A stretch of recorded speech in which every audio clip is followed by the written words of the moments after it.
All right, so we're going to get to our first data session. Magali Gérard, directrice exécutive du CIX, Centre interuniversitaire québécois de statistiques sociales, will be moderating the focus on the LISA. And if you don't know who LISA is, you soon will.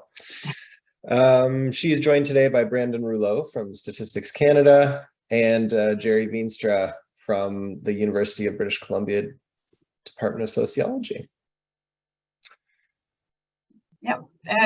Yeah, thank you, Grant. I'll just, yes, so it is my pleasure today to welcome Brandon Rouleau and Professor Jerry Veenstra to discuss and present the longitudinal and international study of adults, the LISA survey. Professor Veenstra is a professor of sociology at the University of British Columbia. His primary research interests include how social class, socioeconomic status, and racial ethnic identity are associated with physical and mental health. And Brandon Rouleau is an analyst working for the Center for Socioeconomic Wellbeing Statistics at Statistics Canada.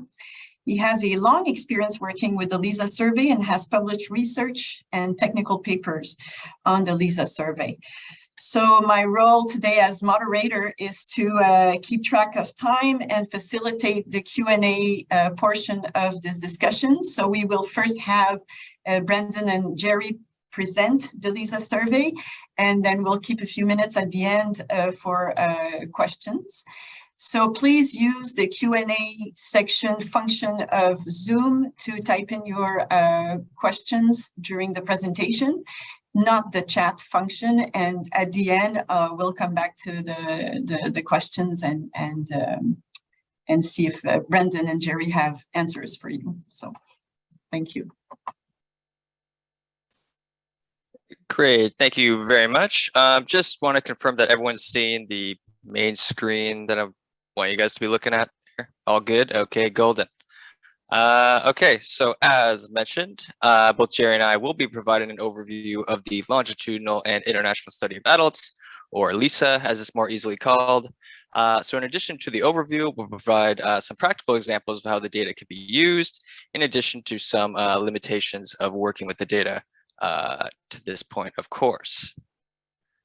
So going over the plan for the presentation, we'll first provide some general information of the survey itself, both in terms of its own content and then the administrative tax data that can be linked to it. This will be followed by an examination of attrition in the survey up to wave 4. This is sort of what I believe to be one of the more pressing problems / limitations of working with the data currently, as we are at its 4th wave. But it still doesn't mean that meaningful work cannot come from the data, as we'll then discuss some ways that the data has been used up to this point, different ways it can be used depending on your research interests, followed by a quick question discussion period. Now, starting off with some background of the LISA survey. So it's a longitudinal household survey that is representative of the Canadian population aged 15 plus as of 2012. So sort of the key thing to remember about the LISA population is that it's the 2012 Canadian population followed over time. Being longitudinal, the same respondents are interviewed every 2 years, with each wave covering a 2-year reference period. 4 waves have been released so far, with the 5th expected to be released this December. As of the latest wave available in research data centers, so that being LISA 2018, wave 4, there were over 15,000 households interviewed. And each wave, children are added as they reach 15 years old. The content of the survey has like socioeconomic orientation, with core modules focused on education, health, and labor market outcomes. So a key thing to know there is that each of these questions related to those 3 topics will exist in each wave of LISA. So no worries there. You know, each wave feature content is added depending on the needs of our client, employment, and social development Canada.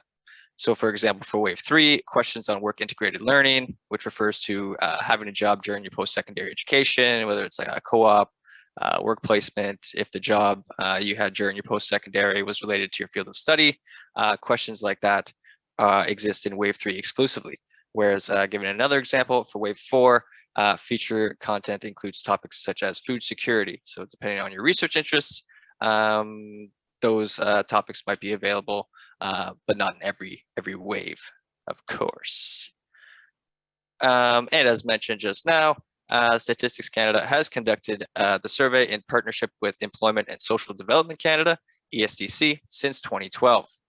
I'll quickly go over some of the general study objectives of the survey to improve understanding of what is happening in the lives of Canadians, to get a picture of how Canadian households change over time, to provide Canadians with information that they may need to support their present and future decisions, help policymakers and governments determine what services may be suitable for Canadians, and to illuminate the diverse links between work, health, education, and family. Okay, quickly going into the target population of LISA, as sort of mentioned briefly earlier. The population in the survey represents Canadians of all ages in 2012, living in the 10 provinces, plus their future descendants. It excludes individuals living on the reserves, collective dwellings, or institutions. Now, a key thing to remember is the sample has two longitudinal subpopulations. Subpopulation 1 consists of Canadians aged 15 years or older in 2012, while subpopulation 2 consists of Canadians aged 16 to 65 years of age in 2012, who also completed the program for the International Assessment of Adult Competencies, or PIAC, interview in LISA Wave 1. So I think the key thing to remember there is that for subpopulation 2, these respondents were asked a number of questions about their skills and competencies in that wave, so you'll have that extra data as well for that subpopulation when compared to the other one, let's say. Now, the sample design for LISA is a stratified multi-stage, multi-phase sampling design with probability proportional to size and the sample selection at 2 stages. The population in 2012 was first stratified by province, and then within a province by rural versus urban areas. Within urban areas, dwellings were selected by probability proportional to size, while within rural areas, slightly different process was used. Smaller geographical areas were first created, and a sample of these clusters was selected by probability proportional to size. Then from the selected clusters, a sample of dwellings was selected similarly by probability proportional to size. Now, a subsample of these sample dwellings was then selected to form the basis of the LISA household level sample, while all household members resided in the selected dwellings became members of the LISA person level sample. So you see how that kind of works there.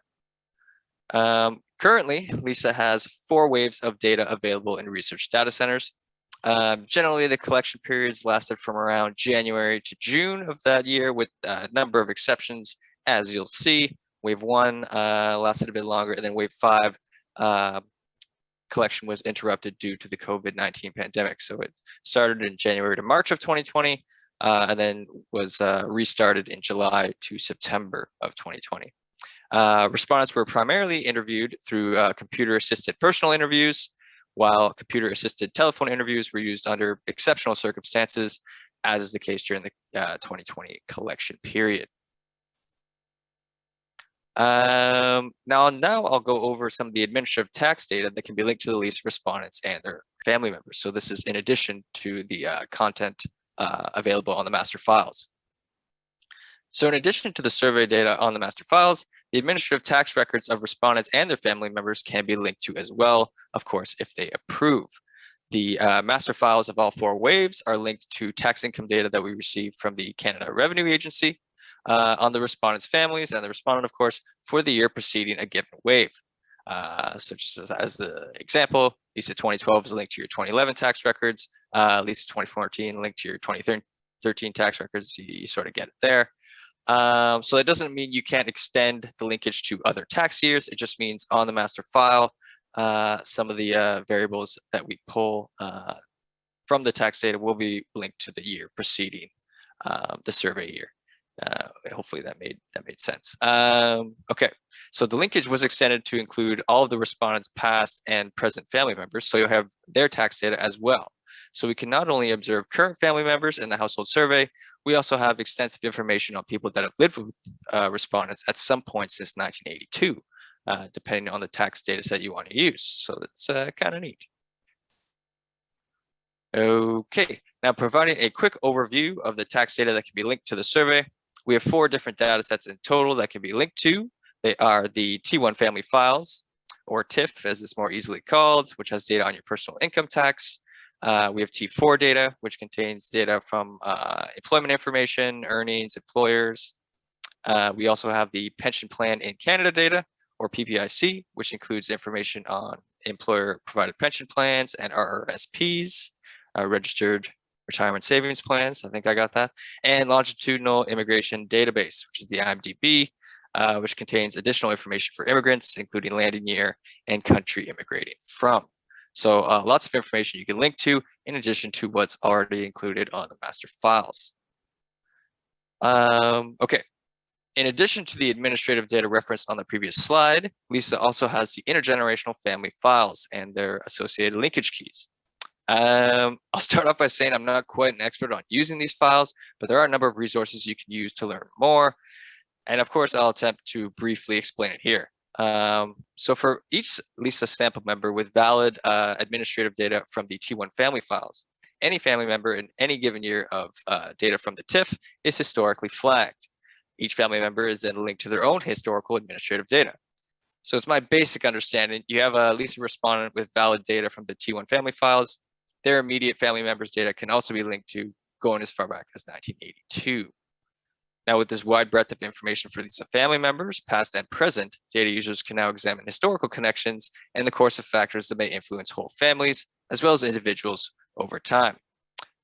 These files have been primarily used to examine intergenerational income mobility by sort of the creators of these files, Gaël Simard-Duplan and Xavier Saint-Denis. Both were former Statistiques Canada analysts, but they're kind of off doing their own thing now. Definitely miss all their help.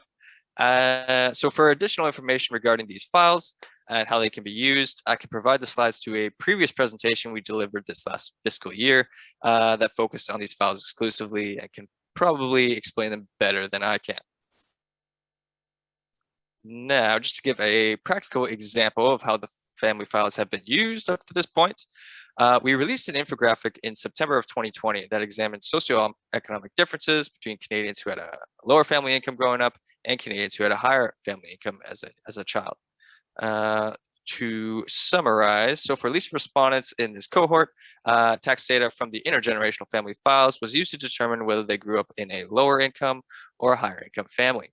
Socioeconomic differences in adulthood, as you can see in the, hopefully it's not too small, in the bottom half of the infographic, socioeconomic differences in adulthood were then assessed by their family income as a child.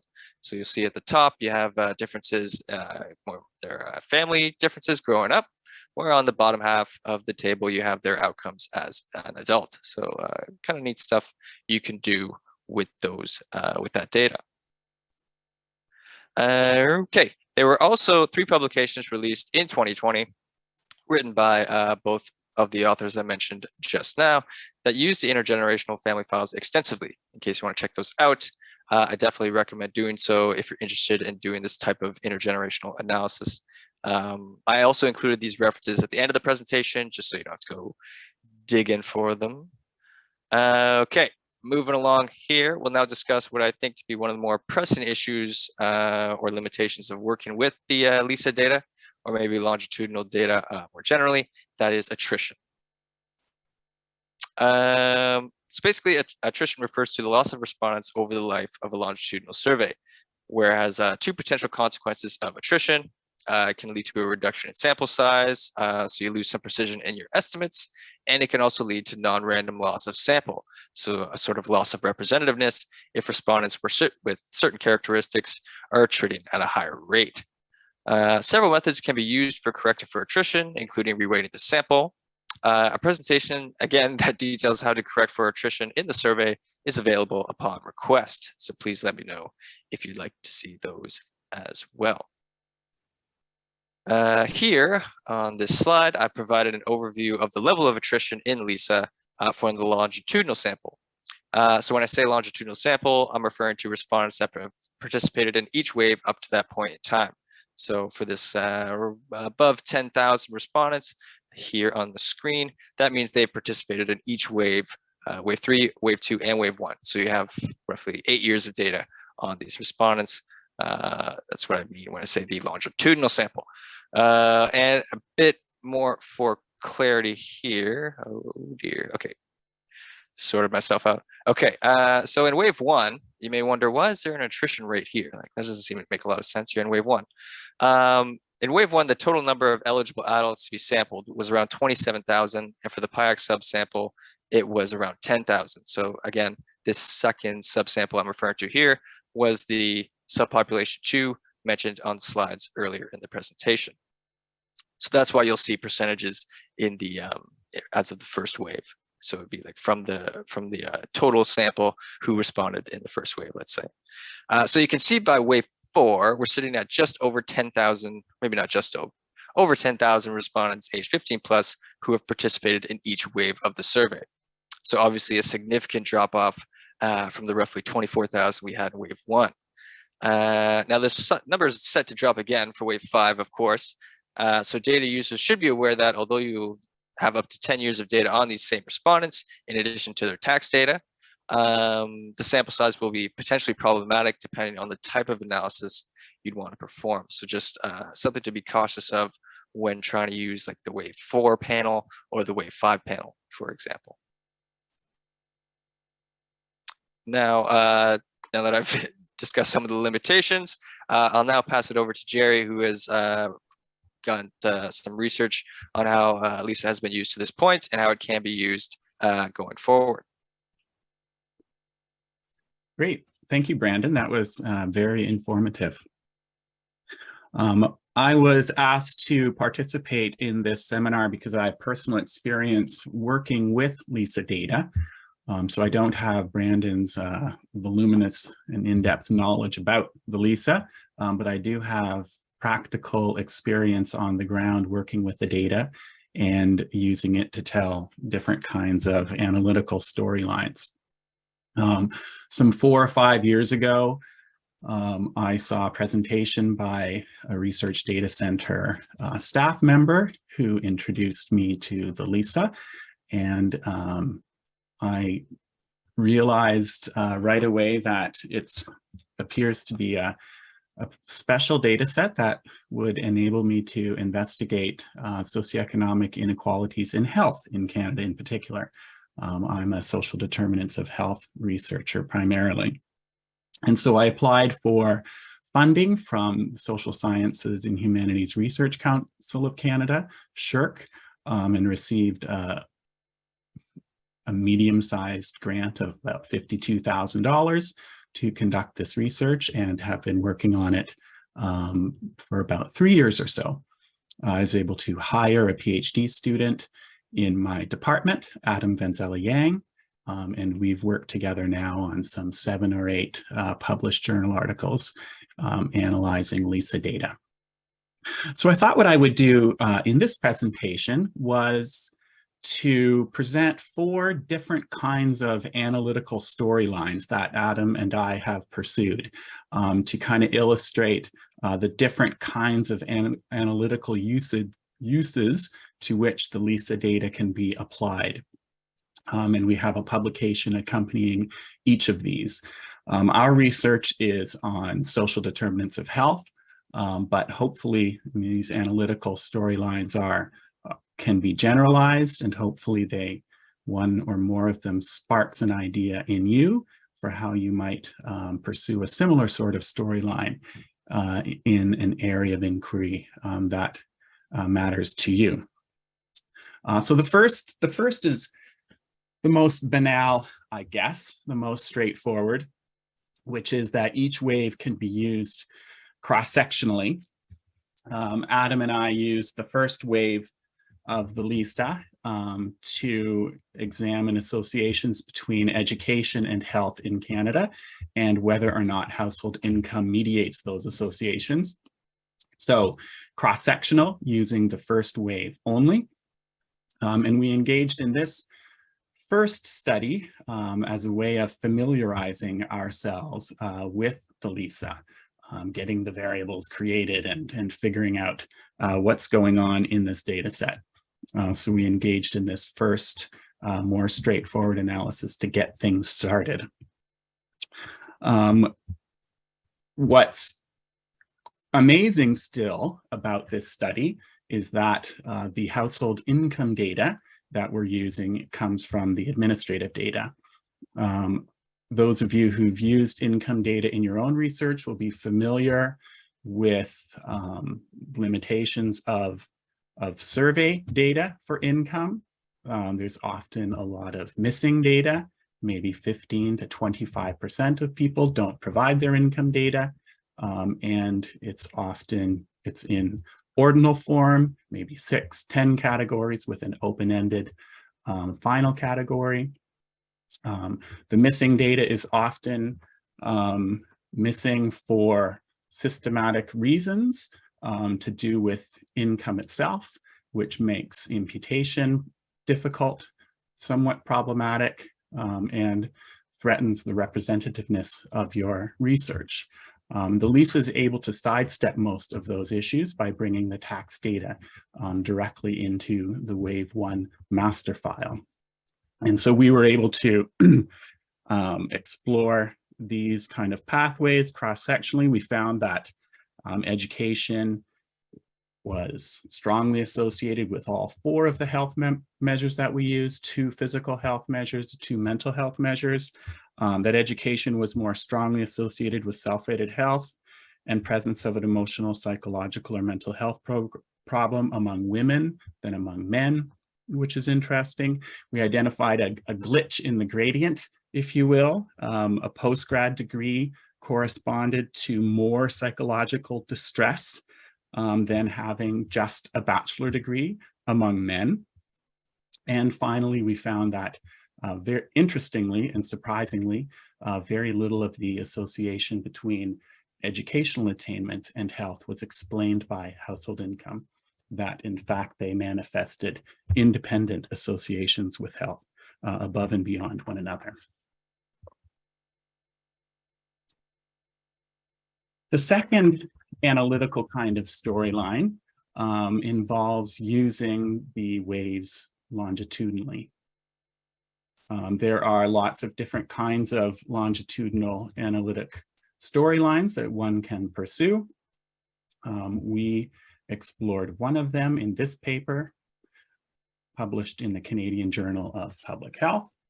In this paper, we use fixed effects models applied to 3 waves of the LISA to model changes in mental health with changes in education and changes in income over the waves.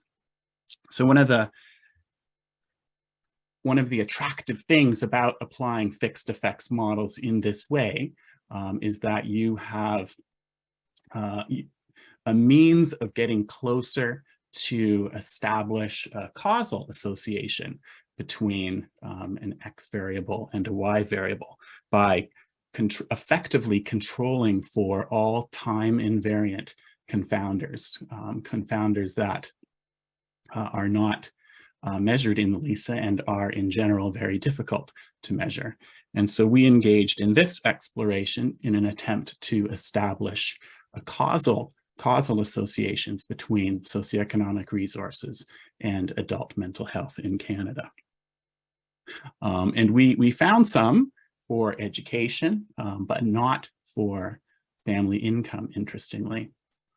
These sorts of models are contemporaneous, and so perhaps that still makes sense in that presumably it takes some time for income to manifest itself in well-being, changes in income to manifest themselves in changes in well-being.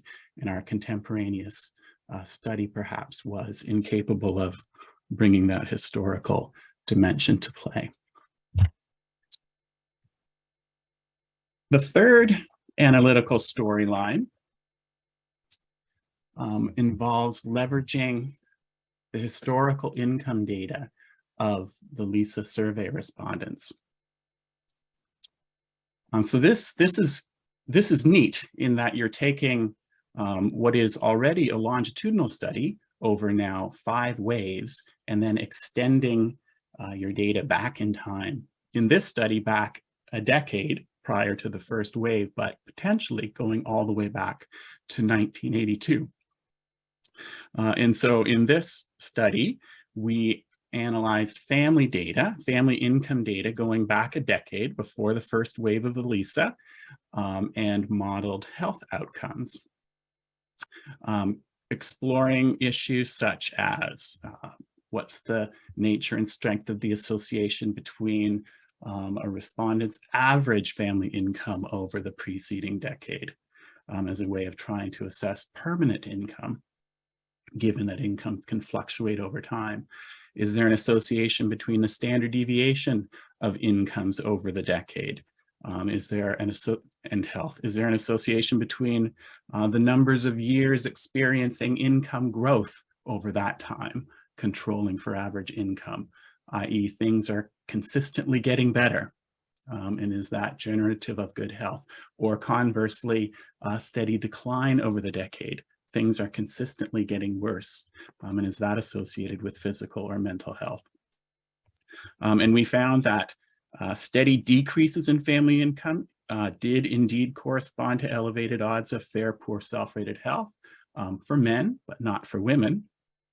We found, interestingly, that more years spent in the top quartile of incomes over the decade corresponded to elevated odds of fair, poor, self-rated health among women, but not among men.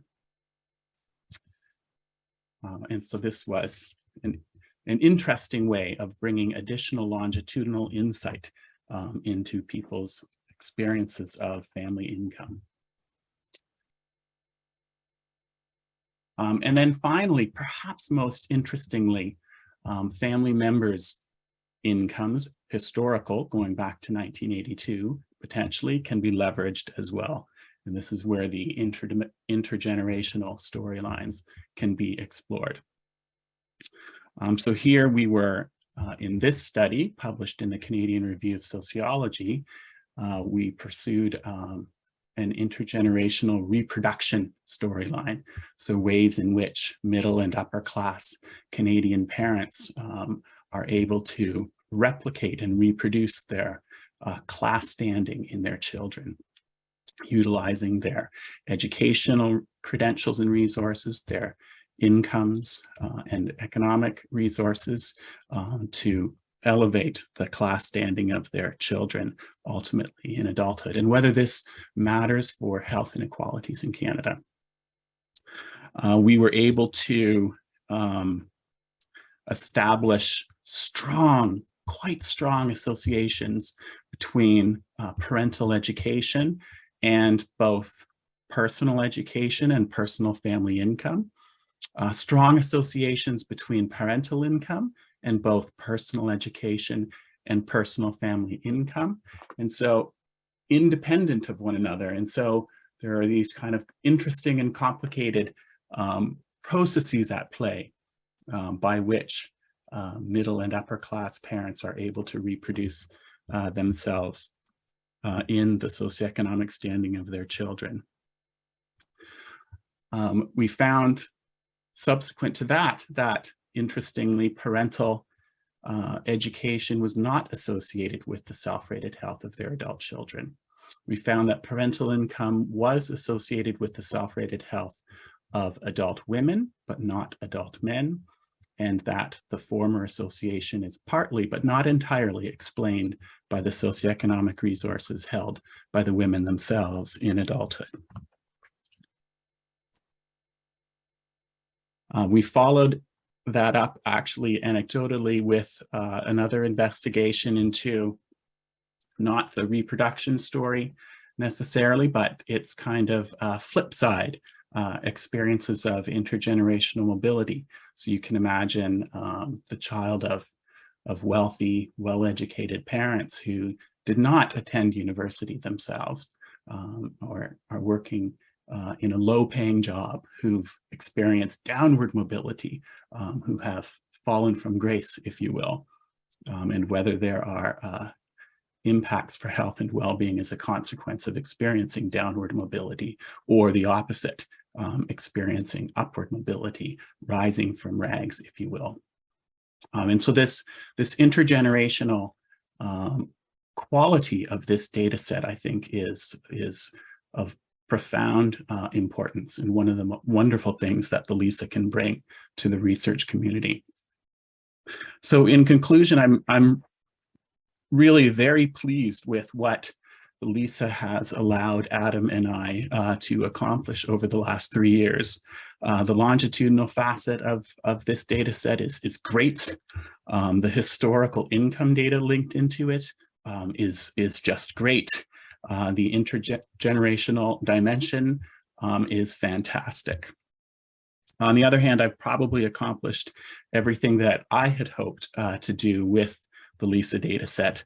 It isn't really a health data set in a way that, for instance, the Canadian Community Health Survey is. And so there's only so much one can do with a few measures of physical health and mental health.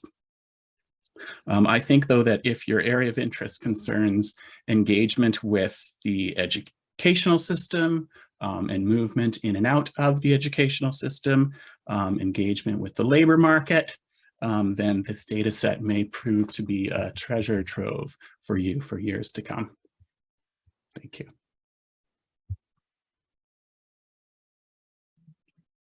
Thank you for the presentations. I think we're now at the Q&A portion of this discussion. I see 3 questions in the Q&A function 4 now, so I'll go by order. Maybe some of the questions have been answered, but I'll ask them again. Maybe you can provide more details. So the first question, I think, is for Brandon. Can we link LISA waves to historical text data or text data from 1 year only? You can link to all of the available years we have. It's just the year preceding the survey year, let's say, you'll only have the 2013 text data on the master file, but you can still link to any number of years that we have, as you saw with some of Jerry's work. Mm-hmm. Okay, thank you. Would love to have the link to the previous presentation that Brendan mentioned on the intergenerational data. Yes, I can definitely provide that to you. If you can maybe send your email in the chat or something like that, and I'll send that your way. Okay. Or maybe if you send it to Grant, maybe we can send it to, I don't know, with the recording, or Yes, that can also work. Yeah, please email info@crdcn.ca in the chat. All right. In terms of attrition over time in LISA, do you continue to follow individual text records, or do you require permission for every to continue linking to these data? I'd imagine we continue asking permission, but that is something I will want to confirm, of course. So I can maybe get back to you on that. Mm-hmm. I wonder if the presentation can provide some information and examples about how to apply sample weights and bootstrap weights when using the longitudinal panel data. Sure, and yes, I should have briefly explained that before. So we have 4 sets of weights in the LISA survey, and if you want to use the longitudinal sample, we recommend we have an all waves responding person weight that can be applied when you're using respondents across multiple waves. And of course, if you want to do cross-sectional analysis, as Jerry showed you a bit earlier, we have specific wave T weights, let's call them, where it's just for that wave exclusively. So we do have bootstrap weights and sample weights for both the longitudinal sample and for cross-sectional. Yeah, if I remember correctly, there are 1,000 replica weights that accompany the data set that you can apply. Yep. Thank you. Is there a 2022 wave for LISA? If no, what is the plan going forward for the survey? Currently, there's no plans to have a 2022 wave or wave 6. We're expecting wave 5 to likely be the last wave, but you never know. Things could change in the future, but yes, it seems like LISA 2020 will be the last one for now. Okay, we have what is the word internet? That's a good question. What is the word international in the data file name? I'm curious about that as well, Brandon. That is an excellent question. I believe it does come from the fact that we have some of that information from the PIAC. So it's the program. I forget the whole name of that acronym, but I believe it has something to do with that angle, because I often wonder that myself. And it's probably not great that I'm not completely, up to date with why it's international, what makes it international. But I believe it's that. There is the connection as well to the immigration database that you showed on your slide. Yes. And so, I've not utilized that or seen what's possible there, but I think that's germane. Makes sense. The most confusing about Lisa to come up with a research proposal without using the data in the past is to figure out which members in the wave 1 household would be followed in future waves. If there is a change in family structure, who may be added and have what potential linkage data, tax, immigration, etc., are available in future waves. Is there a publicly available document provide some tree diagram to give more visual explanation of the different linkage? Publicly available, no. But I can provide a presentation that we did give on the linkages. It has a great number of visuals, or you can also access our user guide, which has a number of visuals about how the linkages work, which are available in research data centers. But I can potentially send the, at least for the intergenerational family file presentation, I think it gives a great, great outline of how to do that. Okay, thank you.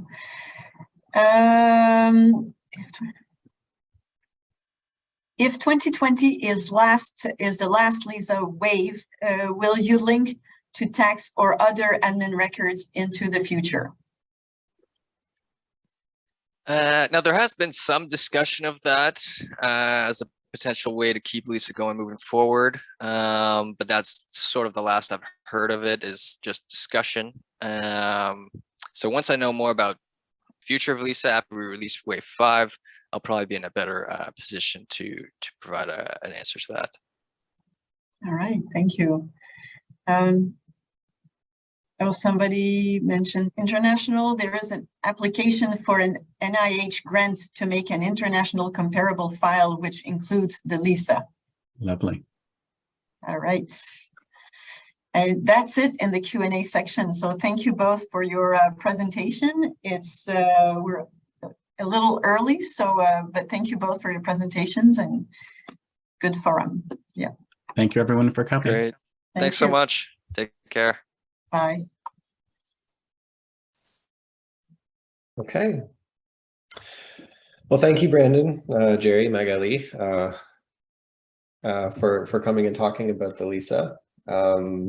It's interesting to hear about the international component, like the comparable studies. I had thought that was always part of the plan with the Lisa, was that there were going to be other countries doing surveys with the same core questions. I thought that was what the international meant, but that's cool. That's really cool. Others on that. Mm-hmm. And Brandon, we have so precious few longitudinal studies left, so I think there's a lot of appetite for more of those. So if there's any way you can push internally.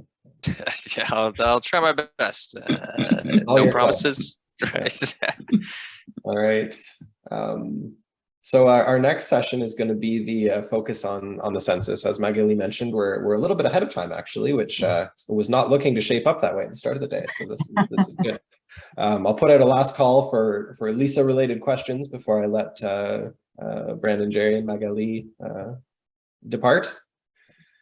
I wanted to ask, if we have a few minutes, Jerry, if you had any tips for future users of the Lisa survey as a researcher when accessing the data. If you have any, you mentioned all the benefits that you found using the Lisa, but maybe tips or challenges that you overcame when you first accessed the data. Yeah, Adam and I were working on this together. He probably did a little more of the work on the ground than I did, but we were both in the RDC a lot, coding in Stata to merge the data sets together and create the income variables going back historically.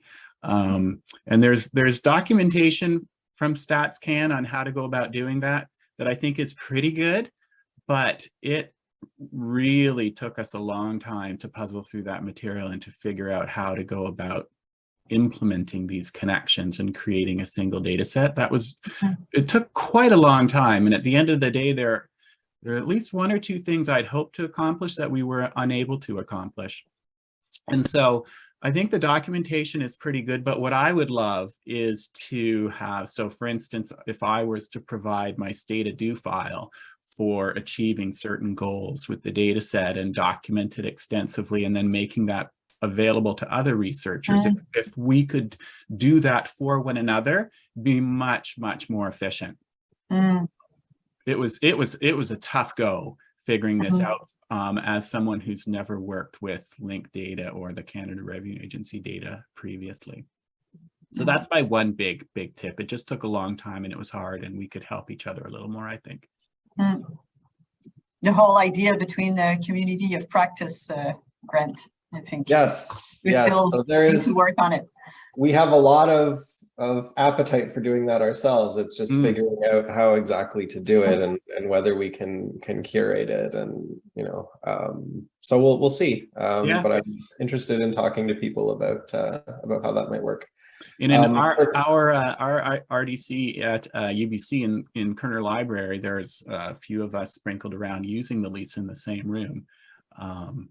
But it was during COVID and we couldn't really speak to one another. We couldn't look at what one another was doing on the computer screen and how they coded things.